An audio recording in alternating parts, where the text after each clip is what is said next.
আচ্ছা বলো তো, তোমার বেস্ট ফ্রেন্ডকে? হ্যাঁ, তুমি অনেক নাম বলবে, কিন্তু আমি বলবো তোমার বেস্ট ফ্রেন্ড হলো তোমার এই মোবাইল, যেটা দিয়ে তুমি আমাকে দেখতে পাচ্ছ, যেটার সামনে তুমি এখন বসে রয়েছো। হ্যাঁ বন্ধু, এই মোবাইল হলো আমাদের বেস্ট ফ্রেন্ড এখন।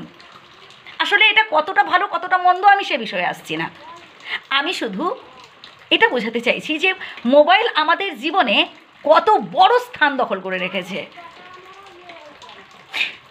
তুমি একটা সারা দিন মোবাইল ব্যবহার না করে থাকো, দেখো তো, একটা সারা দিন তুমি কারোর সাথে ফোন করো না, একটা সারা দিন তুমি মোবাইল খোলো না, মোবাইল থেকে দূরে থাকো, দেখো তোমার মধ্যে কোনো চেঞ্জেস আছে কি না।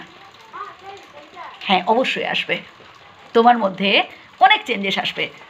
যেমন আসবে খুব বোর বোর ফিল করা, তোমার মনে হবে আমি মনে হয় পৃথিবীর থেকে অনেক দূরে সরে গেছি, তোমার মনে হবে ইস কোথায় কী হয়ে যাচ্ছে, আচ্ছা ওই বন্ধু কী করছে, ও বন্ধু কী করছে, আচ্ছা সারাটা দিন আমার বাড়িতে তো ফোন করা হলো না, আচ্ছা সদ্যবিবাহিত স্ত্রী, তার সাথে তো আমি কথা বলিনি, সেই যে অফিসে বেরিয়ে এসেছি, আজ 5 ঘন্টা 6 ঘন্টা ডিউটি দিলাম, অথচ আমার স্ত্রীর সাথে তো আমার কথা বলা হয়নি, কেমন আছে ও, কেমন আছে ও, খেয়েছে কি না।